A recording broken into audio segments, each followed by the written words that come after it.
చెప్పడానికి చరిత్ర పరిశోధకులు సత్యనారాయణ గారు అందుబాటులో ఉన్నారు. నమస్తే సార్. నమస్తే అండి సార్.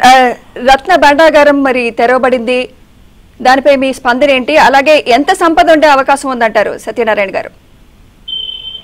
అయితే మనకు చరిత్ర చెప్తున్నది అయితే 12వ శతాబ్దంలో ఆ ఆలయాన్ని నిర్మించిన సంగతి తెలుసు.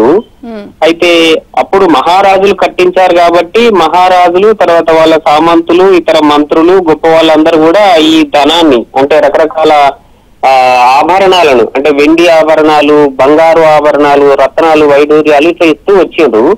సో 800-900 సంవత్సరాల నుంచి ఇస్తూ వస్తున్నట్టు తెలుస్తూ ఉంది. కాబట్టి 800-900 సంవత్సరాల కాలంలో జరిగినవి కొన్ని గత దశాబ్దంలో కొన్ని బయటకు వచ్చినాయి. ఇప్పటికే ఈ రత్న భాండాగారం అనుకోండి, అక్కడ ఏమర్ మఠం అని ఉండింది, వైష్ణవాచార్యుల మఠాలు. సో ఆ మఠాల్లో ఇప్పటికే మనకి 567 వెండి ఇటుకలు దొరికినాయి. 567 అని అంటే సుమారు ఒక 2 లారీల వెండి దొరికింది.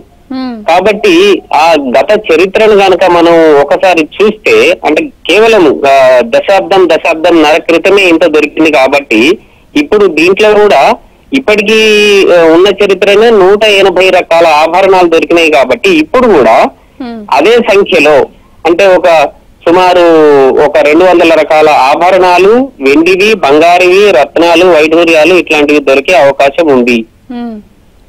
అంటే సత్యనారాయణ గారు అప్పట్లో లెక్క పెట్టినప్పుడు 70 రోజులు పడిందంటండి. మరి ఇప్పుడు 46 ఏళ్ల తర్వాత మరి మళ్ళీ తెరుస్తున్నారు, మళ్ళీ సంపదను లెక్కిస్తున్నారు. ఎన్ని రోజులు పట్టే ఛాన్స్ ఉందంటారు ఈసారి? అయితే ఇప్పటికే ముఖ్యమంత్రి గారు మంత్రులు స్పందించారు. ఇప్పుడున్న టెక్నాలజీ నేపథ్యంలో అది లెక్క పెడతాము అని కూడా చెప్పారు ఆల్రెడీ అధికారులు, తర్వాత ముఖ్యమంత్రులు వీళ్ళు స్పందించారు. ఆర్కియాలజికల్ సర్వే ఆఫ్ ఇండియా వాళ్ళని పిలిపించారు. కాబట్టి అయితే ఈ 1978లో ఏదైతే ఒకసారి లెక్కించారో, ఇన్వెంటరీ చేయించారో, 78 తర్వాత మళ్ళీ ఇప్పుడు చేయిస్తున్నారు. కాబట్టి ఇన్నాళ్ళు మూసి ఉంది కాబట్టి ఆ ఆవరణ అంతా కూడా దాంట్లో ఈ బంగారాన్ని, నిధులని స్నేక్స్ కాపాడే అవకాశం ఉంటుంది, అంటే పాములు. అట్లనే ఈ భాండాగారానికి అక్కడక్కడ హోల్స్ కూడా పడినాయి.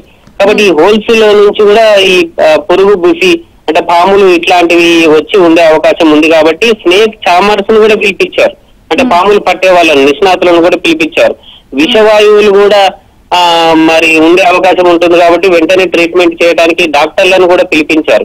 కాబట్టి జాగ్రత్తలు తీసుకున్నారు. అట్లే సీసీ కెమెరాలు, తర్వాత వాటిని వెయింగ్ మెషిన్స్ అంటే దొరికిన ఆభరణాలని వెంటనే వెయింగ్ చేయించడానికి, కంప్యూటరైజేషన్ చేయడానికి, డిజిటలైజ్ చేయడానికి యంత్రాంగం అంతా సిద్ధంగా ఉన్నది. కాబట్టి పూర్వకాలం లాగా 70 రోజులు పట్టే అవకాశం లేదు లెక్కింపు ప్రక్రియకు. కేవలం 1-2 రోజుల్లో ఆ ప్రక్రియ పూర్తి కావచ్చు అనేది మనకున్న సమాచారం. రైట్. Thank you Satyanarayana.